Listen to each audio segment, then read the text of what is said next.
Well, good to see you guys. All not a whole lot going on. I'll answer any questions for you. I mean, just a sixth practice of spring. Not that exciting.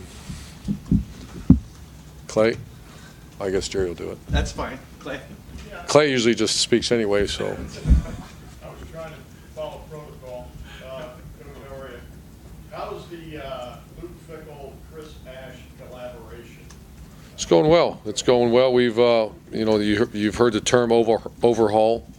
We've been pretty good against the rush defense the last few years, and not very good against pass defense. So it's completely revamping the entire back end of how we do our business, and so far it's been pretty good. You know, the Von Bell injury set us back a little bit, and so Cam Burrows is in there. We got those three safeties we feel good about. Obviously not enough when you. But it's Chris this and Luke that. They don't.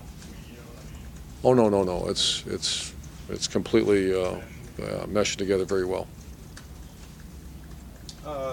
Austin, front row right. Urban Stan mentioned on Saturday or last week that Dontre was no longer in the running back meeting room. Has his role changed at all? Is it more emphasis as a receiver? Yeah, he's a starting H. He took Philly Brown's spot, and so he's full-time receiver. We did take him today and put him in some backfield action. I don't, we use that term Percy Harvin very loosely because there's only probably one of him.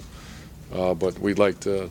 That hybrid position is really a key guy if we can do that. The good thing is Jalen Marshall, before he got hurt, was doing really well. He's got the body type for that, and then a kid named Curtis Samuel. So we got three body types that, but by far, Dontre is the number one spot. It seemed like thinking back to August that you were more intent on labeling him as a running back, and that you maybe worried about the hands coming along, at least at that point. Yeah. Is he? Much better. Yeah, he's a starting H at Ohio State. Tim. Urban, a couple things. Number one, Joshua Perry, did you see him make a move the last couple of games last year? And has he continued to do that from an improvement standpoint? Yeah. Becoming a Yeah, I had him call up the team today because he's without question one of our top 5 most improved players. And demeanor's always been there, work ethic's been there. The toughness element is something that's really improved, and love of the game. And I mean, he's a wonderful guy to coach. So yeah, much improved player. Are you seeing what you want to see? Kind of an odd question though, from Braxton as he stands there and watches and stuff. And I don't know. I think so. Spoken to him, or? Oh yeah, I talk to him almost every snap. Yeah, I think so. It's just he needs those reps, but what can you do? So yeah, he's doing everything we ask. Bill. Could you assess how the wide receiver group is looking, particularly with Devin Smith? Yeah, Devin's doing good. Our receiver probably in order would be Devin Smith, Michael Thomas, without including the tight ends, because they're certainly either one or two with Jeff Hireman up there. Corey Smith, the JC transfer, redshirted last year, has looked good at times. He needs to be more consistent. And I'm trying to think who else we got out there. Evan Spencer is not practicing. He's hurt. And Johnny Dixon's doing good. Jeff Green's doing okay. He needs to keep pushing. James Clark he's not alive yet, but he had a good day today. He's just not, because he had the shoulder surgery. Do you feel like that unit's going to give you what you need? I think it's better be one of our strengths. Far left, Matt. As you said, it's only 6 practices, it's early, but are you seeing a position or positions where the competition is, where you want it, where at this stage you're like, I don't know who's going to emerge at that position, but I'm feeling good about their depth. Are there positions, or is it just across the board? What do you see? The only position where there's, I'd say 2, maybe 3. The positions that we've recruited well and there's depth right now is the defensive line. You have some good players out there, not just the first group. So there is some competition. Wide receiver, you see some competition for some spots in the tailback position. Other than that, you just like the offensive line, we're just trying to put that thing together. We don't have enough depth there. That's where Jamarco Jones and Demetrius Knox have to come in and help us. I think the tight end, because Nick Vanette's starting to push Jeff Hireman a little bit. But those are the only positions, and that's not atypical. That's spring practice. That's where you got to count on Eric Smith to come in, Marshawn Lattimore to come in, and Berger, Dante Booker, and Sam Hubbard to come in and push the linebacker crew a little bit. But those are the three that I mentioned. You see some competition in the spring because you have depth. Front row middle, Todd. Irvin, can you kind of give us your assessment of Saturday scrimmage? And are there any guys who moved up, moved down based on performance Saturday? Tyvis Powell graded a champion. I should have that for you. I don't have. Tyvis Powell. Tom, was there any offensive guys grade champion? Nick Vanette. Pat Elfline. And Pat Elfline. Pat Elfline's earned himself a starting spot. He's a starting offensive lineman at Ohio State. And Nick Vanette is, like I said, he's been, from the offseason to now, he's been really pushing for playing time. What about the running back spot? Is it still sort of a mismatch? Rod actually had a really good day today. Rod Smith and Ezekiel Elliott, and no one's really separated himself yet. Second row, Ari.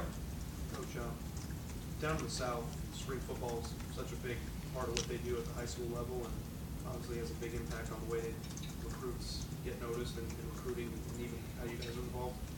Are you surprised that spring football's not or there's no spring football in Ohio, and how does that impact the way you guys approach recruiting down there as opposed to up here? That's a good question. It's much easier to evaluate in the South because you get to physically watch them practice.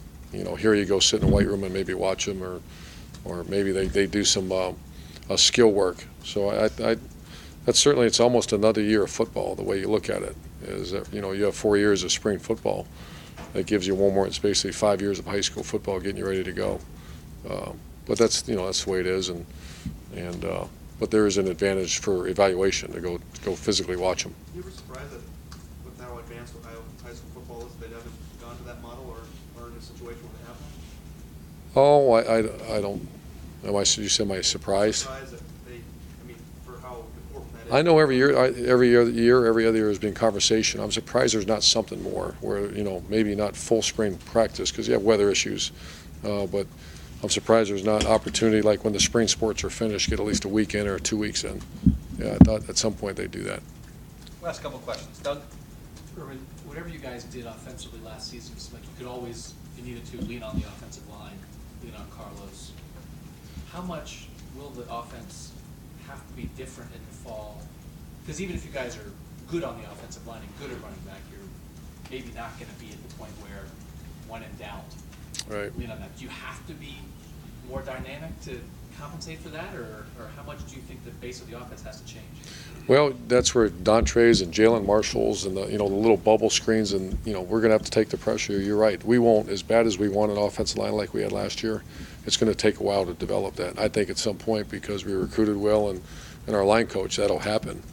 But no, it's going to be a different. We're going to have to lean on, maybe some perimeter ways of getting first downs and all that. Where last year was, when you rush for 300+ yards a game, it's because that offense line was so good. But we have other weapons. It will be a different little taste to it, though, than we had last year. Last question, Clay. Do you think you can find anybody on this campus who's faster than Dontre Wilson? And if there is, and the kid played football, would you let him? Yes and yes. I think there's.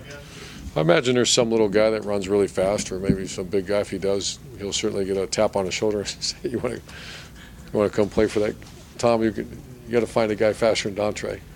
I'll take him. I think one thing. I think that's good that you asked. Though we met with a student newspaper. We're going to meet with the student leaders, and the one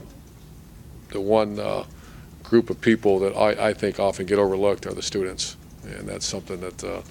That's why we always do something for our students. And this year we have a student day coming up in I think a week and a half, and then just to make sure we're always giving back. The quick cows are always we do all that stuff for the students. So we want students to take ownership of our team. I think that's real important. See you guys.